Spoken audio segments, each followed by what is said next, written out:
কল্যাণ বন্দ্যোপাধ্যায়ের মন্তব্য নিয়ে কি বলছেন রাহুল সিনহা দেখুন।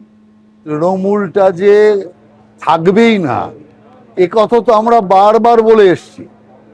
দিদি শেষে একা থাকবে, কল্যাণ বাবুও থাকবে না, অভিষেক বাবুও থাকবে না। অভিষেক বাবু বিদেশে যেতে পারলেই হয়ে গেল, আর আসবে না টাটা। তো এত বড় সত্য কথা আমরা বারবার বলছি, তো কল্যাণ বাবুর মতো একজন আইনজীবী বুঝতে পারলেন না? কখন বুঝলেন? যখন আধা গলা ধাক্কা খেলেন, যখন স্টেজের মধ্যে অপমানিত হলেন, তখন বুঝতে পারছেন।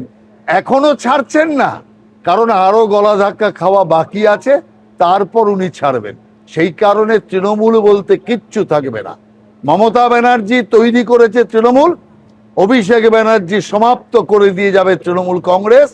একা মমতা ব্যানার্জি থাকবে, আর কেউ থাকবে না। এটাই তৃণমূল কংগ্রেসের ভবিতব্য। পুরনিয়োগ দুর্নীতি মামলায় আপনারা জানেন এর আগেই মদন মিত্রের স্ত্রী এবং দুই ছেলেকেই ইডি ডেকে পাঠিয়েছিল। আজ ছোট ছেলে শুভরূপ মিত্র তিনি পৌঁছে গিয়েছেন।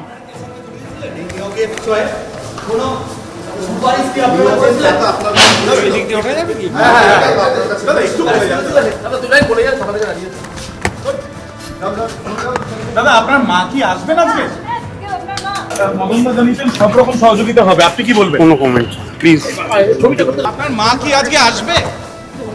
আপনার কি সঙ্গে জড়িয়েছিলেন এই নিয়োগের বিষয়ে? কোনো সুপারিশ কি আপনি করেছিলেন? পুরনিয়োগ দুর্নীতি মামলায় তলব করা হয়েছিল মদন মিত্রের বড় ছেলে, ছোট ছেলে এবং তাঁর স্ত্রীকে। আজ এবং আগামীকাল তাদেরকে সিজে কমপ্লেক্সে ডেকে পাঠানো হয়েছিল। ছোট ছেলে শুভরূপ মিত্র তিনি পৌঁছে গিয়েছেন। প্লিজ। আপনার মা কি আজকে আসবে? মদন মিত্র তাকে ডেকে পাঠানো হয়েছে 29শে জুলাই অর্থাৎ আগামী সপ্তাহে।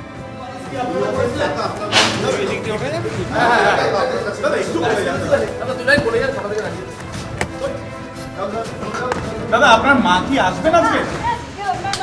মদনদা জানিয়েছেন সব রকম সহযোগিতা হবে, আপনি কি বলবেন? মামলায় এর আগেই আপনারা জানেন মদন মিত্রের একাধিক ঠিকানায় পৌঁছে গিয়েছিল ইডি।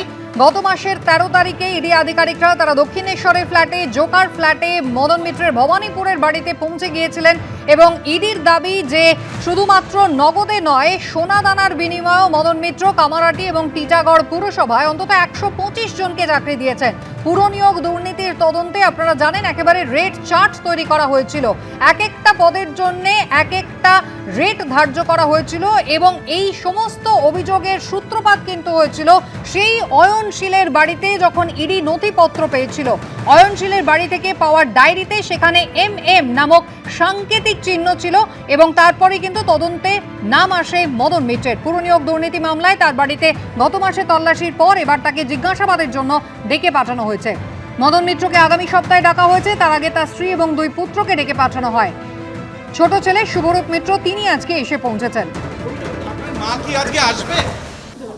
আপনার কি সঙ্গে জড়িয়েছিলেন এই নিয়োগের বিষয়ে? কোনো সুপারিশ কি আপনি করেছিলেন?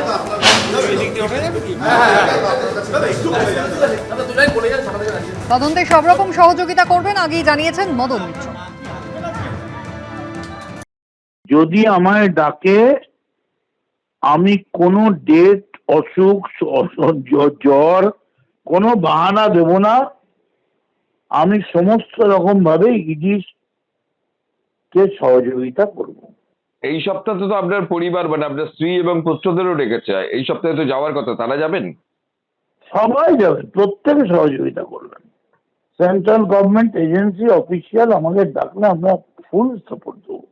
আপনার ক্ষেত্রে আমি গিয়ে সমস্ত কোনো আমি ডেট মনিটরিং চেঞ্জ করা কিচ্ছু চাইবো না। খালি আমি সমস্ত রকম I assure fullest cooperation. ED একটা government agency, central government agency. এরা নিশ্চয়ই যখন ডেকেছে নিশ্চয়ই প্রয়োজন মনে করেছে। আমি একজন দেশের সাধারণ নাগরিক, আমি সর্বশক্তি দিয়ে এদেরকে সহযোগিতা করব। এই যে শিবির বদল করলেন, এর সঙ্গে কোনো সম্পর্ক আছে? আমি এসব কোনো মন্তব্য করতে চাই না। পুরনিয়োগ দুর্নীতি মামলায় সপরিবারে মদন মিত্রকে ইডির তলব নিয়ে কি বললেন পঞ্চায়েত মন্ত্রী দিলীপ ঘোষ দেখুন। মদন মিত্র এবং তার পরিবারকে ইডির তলব। তৃণমূল হয়েও লাভ হলো না মদন মিত্রের। দেখুন, তৃণমূলকে বিজেপি প্রশ্ন নয়, প্রশ্ন হচ্ছে তিনি যদি কোনো আইন বহির্ভূত কাজ করে থাকেন তাকে আইনের সামনে আসতে হবে। এবিপি আনন্দ, এগিয়ে থাকে, এগিয়ে রাখে।